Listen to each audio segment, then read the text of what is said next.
So I knew they were in the back of my gaming closet. I knew they were there.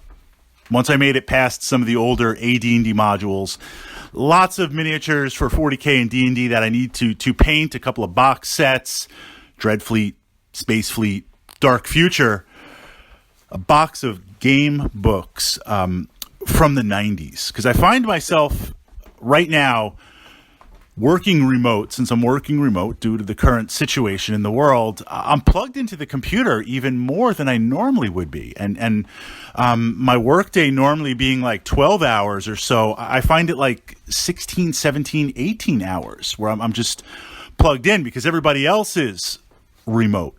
So I was looking to kind of pull back and just jump into something light, just jump into something analog. I mean, one of the reasons that I love playing board games is the fact that I'm unplugging digital and it's taking place in my mind. I can control the pace. I've got the interaction between the pieces and the visuals.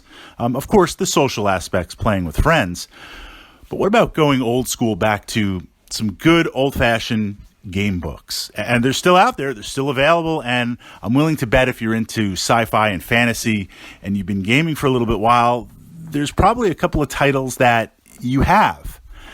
So for me, I got started with the Sorcery series, 1, 2, 3, 4, and the spell book. And this was amazing. The first couple of times that I played through the series, in that I love to be a magic user. It's that D&D influence. The spell book, what was unique was you had one book that was literally a spell book. And there was a number of code words, zap to cast a lightning bolt, jig to dance around. And at certain points in the story, you could cast a spell and they'd give you a choice of lettered words. And a couple of those words were wrong and you could miscast the spell. You had to memorize the spell book, then leave it aside and then jump into the books. Now, my memory was amazing back then. I like memorized all the spells. Now going back and doing it, it's going to be a little bit challenging. A lot of rule sets, a lot of stuff compressed in my mind. And those early fighting fantasy game books, the Genesis, Warlock on Firetop Mountain, and the D&D Adventure series, they were very good. They were amazing. But once you solved the adventure and once you had kind of explored some of the different paths to play, you were done. So you'd move on to the next kind of series. I think in the early 90s, because the two series that I really enjoy and still continue to enjoy kind of represent the pinnacle, kind of represent that zenith of the fighting fantasy game book, choose your own adventure, and the idea of mass printing these and pushing them out to a wider audience. That is the highlight of the craft.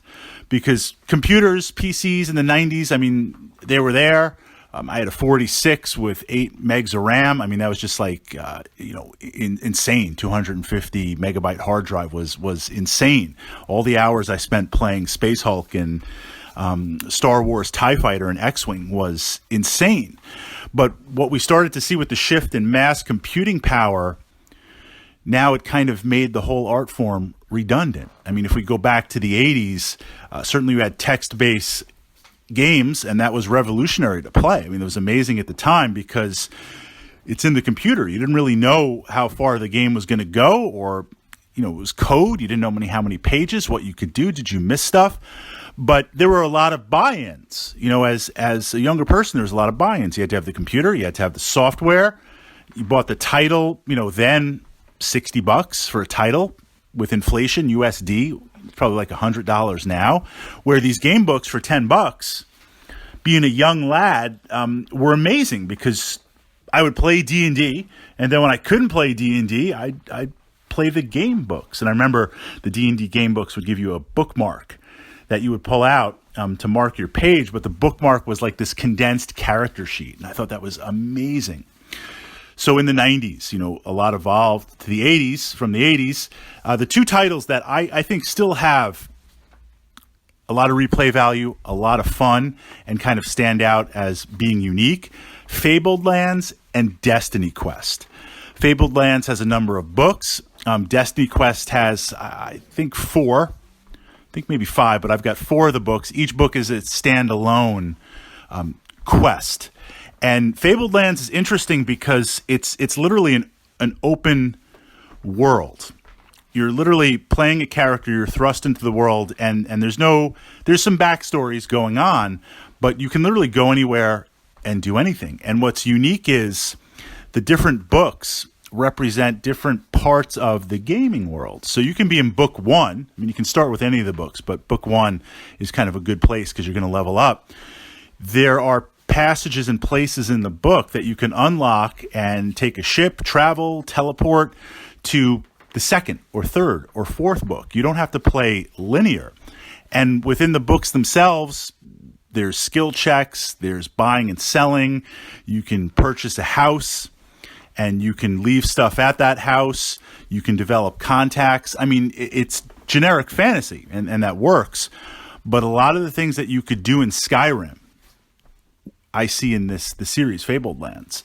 And, we're talking, when did it come out? 95, mid-90s at the height. It's very, very interesting. So it's been fun to kind of flip through and just decompress. And the books are light enough. Some of the descriptions are a little bit light in terms of fantasy, but they're light enough that you get an idea of what's going on and you can fill in the blanks and picture it in your mind, jumping around. The Destiny Quest books, they're different. So Fabled Lands is complete open world, go anywhere, do anything, and you can be a trader, you can be a rogue, you can be a wizard. Of course, I'm playing a magic user.